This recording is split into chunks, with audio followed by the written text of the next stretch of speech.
Hey everybody, today I'm gonna be talking about something I see all the time. People going crazy over race car mods on their street cars. And honestly, it usually ends up being a big mistake. People putting these wide wheels and tires on their low horsepower car, I don't even know where to start. You shouldn't buy coilovers.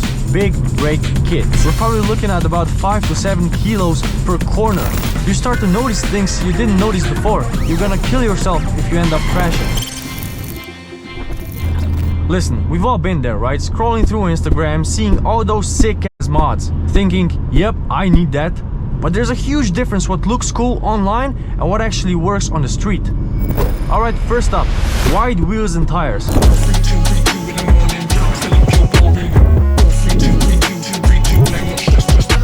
This is something I see all the time. People putting these wide wheels and tires on their low horsepower car, thinking it'll make all the difference. Yeah, it does, but in a bad way.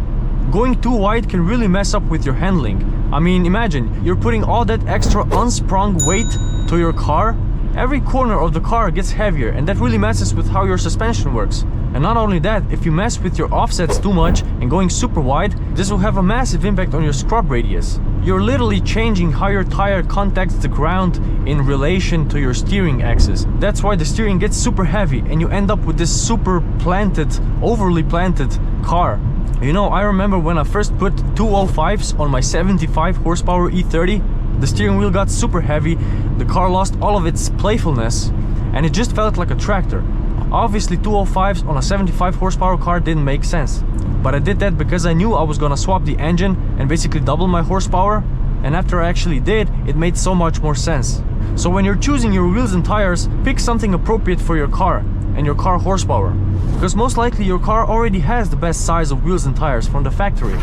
But if you want to upgrade anyway, just go slightly larger, slightly wider, like 10 or 20 millimeters wider.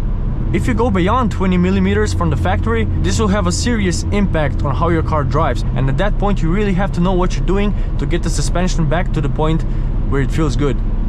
And also, here's something funny, your car can also feel slower with wider wheels and tires. It kind of defeats the purpose, right? You want it to look aggressive and go fast and, you know, have grip in corners, but then it just feels super sluggish and weird. You don't want that. Next one, coilovers.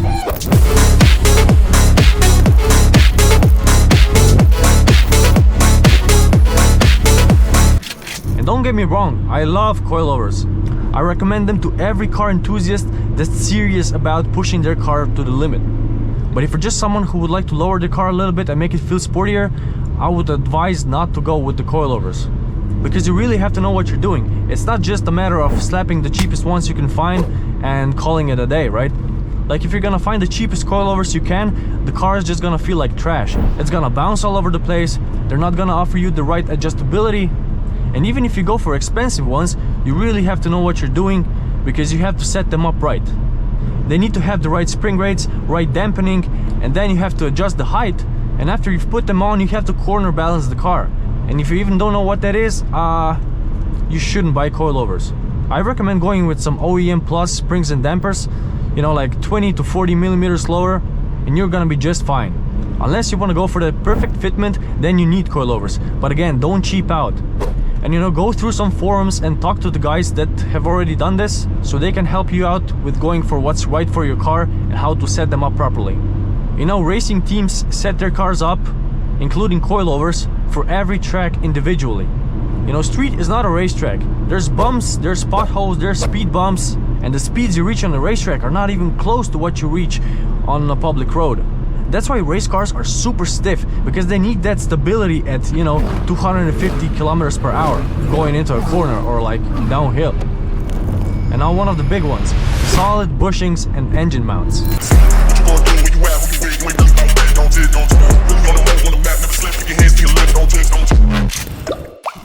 I don't even know where to start. If you're planning on installing solid bushings and engine mounts to your street car, just don't do it. Look, they do make your car super sensitive, super responsive. You feel everything, what's going on with the car, you know, the suspension, the engine, everything's alright. But the amount of vibrations and road noise that comes into your cabin, it's unbearable.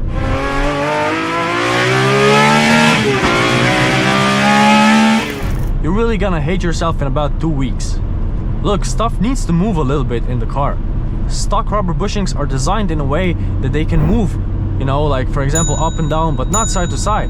That's why your car can be so calm and quiet, but still handle well. But if you feel the need to upgrade anyways, I recommend going with OEM rubber bushings or soft polyurethane ones. Because chances are, if you're driving an older car like me, stock rubber bushings are probably shot and dry rotted. That's why you feel the need to upgrade. But if you just replace them, I bet your car is gonna feel a lot better. That's why a new car feels super solid and quiet at the same time. So the next big one are big brake kits.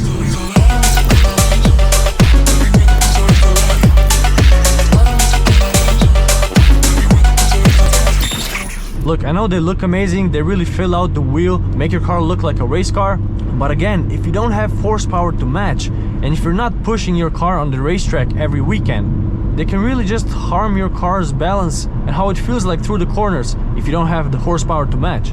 Listen, like with the wheels and tires, you're adding all that unsprung weight to all four corners of your car. We're probably looking at about 5 to 7 kilos per corner.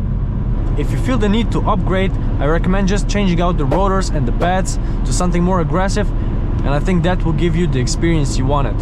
And if that's not enough and you really want a big brake kit, just go a bit larger than OEM. Because again, if you have like a 200 horsepower car and some massive Lambo brakes, it's just gonna hurt how the car drives. Really. Racing seats or bucket seats.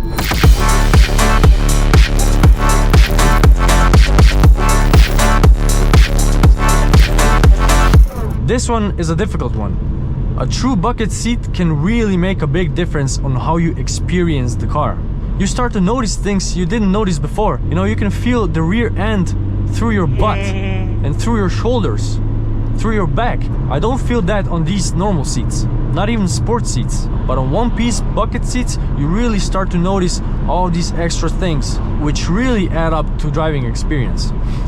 But I wouldn't recommend them to the ones who daily drive their cars, because getting in and out is really just a pain. You know, that extra 2 seconds it takes for you to get in and out really add up, and the car will probably start getting on your nerves just a little bit. So the next best option I think are some aftermarket like Recaro sport seats, reclining ones, like the ones that still have some form of adjustability, and the ones that are not so aggressive, like near your thighs. For example, like the Recaros in my E30, they feel amazing. Yes, bucket seats would feel better, but I don't want to climb in and out of them every time I go somewhere. Another big one are roll cages.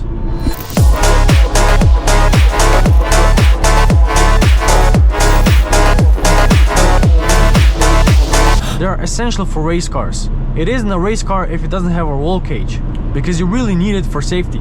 But on a street car, you're gonna kill yourself if you end up crashing. You need a helmet, you need a Hans device, you need proper racing harnesses for that. And I'm sure you're not gonna be wearing all of that on the street. So throw your bolt-in roll cage out, because that doesn't do a thing. And if you wanna have that race car look, just get a half cage. You know, make sure it doesn't come anywhere near your head, because a roll cage is not gonna do a thing for you if you're not... Ooh, nice. Because a roll cage is not gonna do a thing for you if you're not wearing all that extra protection. And the final one, weight reduction.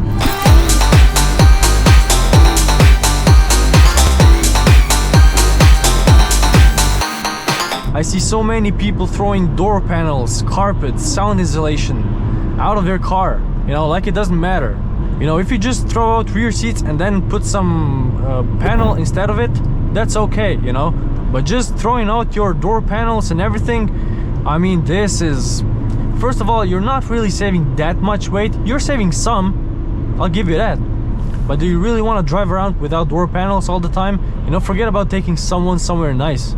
And if you're thinking, oh no, I'm gonna put some carbon fiber door cards instead. Yeah, okay, cool, but then make sure they're properly sound insulated, because so much noise goes through the door, you don't even know.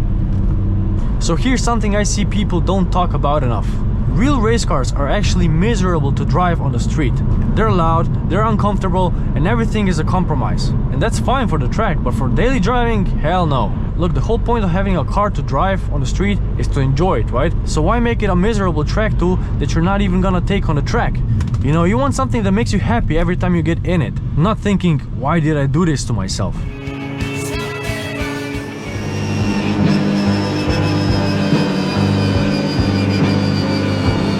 I've seen it so many times. People mod their cars to the death, trying to make them as track focused as possible, but they never do take them to the track. It's like, what's the point, you know? And they just end up with an uncomfortable car that they end up hating. But look, don't get me wrong, if you're building a dedicated track car that you're really gonna use on the track, go all in, you know? Make no compromises, do all these mods, do everything it takes to get that perfect lap time. But on a street car, don't even think about doing any of this. You know, I don't want to be one of those people that say cars are really good engineered already from the factory, because they're not. They usually make a lot of compromises because of price, but they're not too far away from being that perfect car you can truly enjoy on the street. You know, sometimes it's better just to make small and smart improvements rather than, you know, to reinvent the wheel or something. But hey, if you know all of this but still want to make these mods because, well, f it, right? Then go for it. I completely get it. You know, sometimes modding the car isn't something that makes the most sense, but what makes you smile and what makes you look back at the car at the parking lot. I just wanted to explain this stuff for the guys who want to improve their car but don't really know what they're getting into. Some people want the perfect handling car, some people want to scrape all over driveways. You know, we all want something different, and that's okay, because that's what makes the car culture so interesting. Just remember, it's your car, your money, your nerves. I'm just here to share what I've learned along the way. Thank you guys so much for watching. Please drop a comment if you've done any of those mods. I want to hear your stories. And if you want to see more content like this from me, please consider subscribing. It really helps me out. And yeah, that's it. See you guys in the next video. Bye bye.